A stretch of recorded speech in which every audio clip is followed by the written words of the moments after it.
striker timnas Indonesia U20 jadi sorotan pemandu bakat Belgia.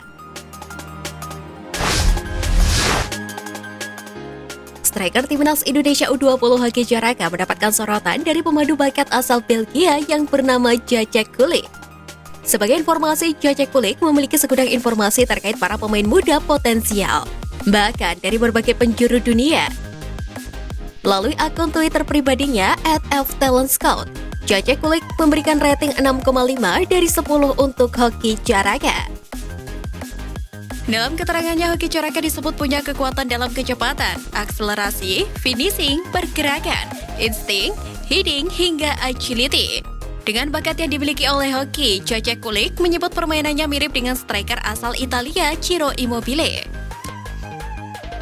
Menariknya, selain Hoki Caraka, ada juga 3 pemain lain yang mencuri minat pemandu bakat asal Belgia. Mereka adalah Marcelino Ferdinand, Ronaldo Kuate, dan Muhammad Ferrari. Adapun keempat nama tersebut sebelumnya telah digembleng oleh Sintayong dalam pemusatan latihan atau TC di Eropa. Hal itu sebagai persiapan untuk Piala Dunia U20 2023. Indonesia sendiri merupakan tuan rumah ajang Piala Dunia U20 2023. Maka dari itu, Sintayong melakukan persiapan jangka panjang untuk skuad Garuda Nusantara.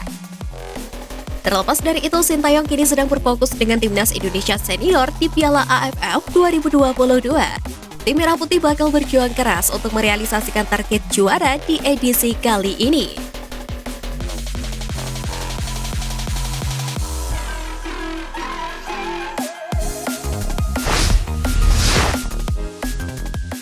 Pemain timnas Indonesia yang layak dicadangkan kontra Filipina.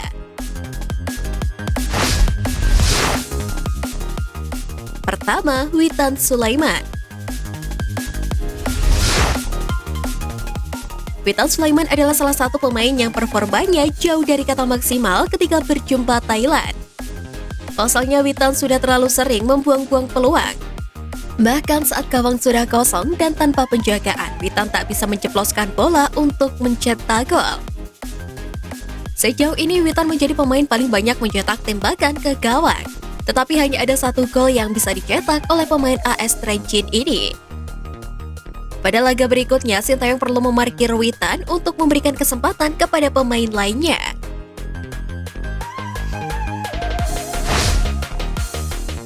Kedua, Eki Maulana Fikri. Selain Witan Sulaiman, Eki Maulana Fikri juga salah satu pemain yang patut untuk dibangku cadangkan oleh Sintayong ketika timnas Indonesia bertandang ke markas Filipina. Pasalnya, Eki Maulana Fikri mencatatkan penampilan yang buruk pada laga kontra Thailand.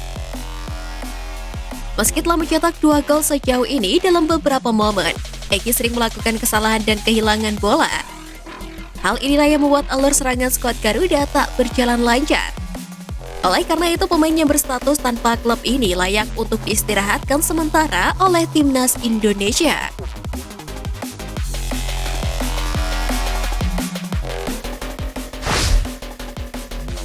Ketiga, Rahmat Irianto. Jika 2 nama sebelumnya harus duduk di bangku cadangan karena tampil buruk, maka Rahmat Irianto adalah pemain yang harus dicadangkan karena tampil impresif. Pemain Persib Bandung ini berhasil menampilkan performa ciamik ketika berdua dengan Mark Locke di lini tengah timnas Indonesia. Selain karena itu, Rian berhak untuk berada di bangku cadangan, sebab Sintayong membutuhkan tenaga penuhnya saat menghadapi laga semifinal Piala AFF 2022. Selain itu, agar taktik skuad Garuda tidak mudah dibaca lawan.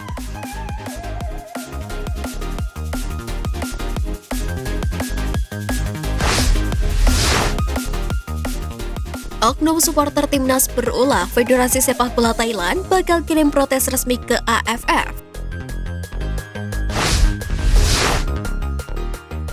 Insiden perusakan bos yang ditumpangi skuad timnas Thailand oleh supporter timnas Indonesia mengundang reaksi Federasi Sepak Bola Thailand atau FAT.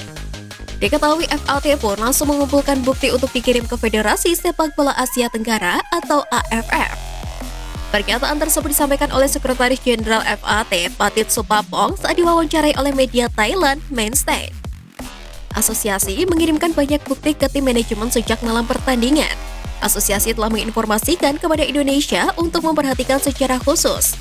Tapi masih ada kejadian seperti ini yang terjadi. Ujar Pathet Supapong dikutip dari Mainstay.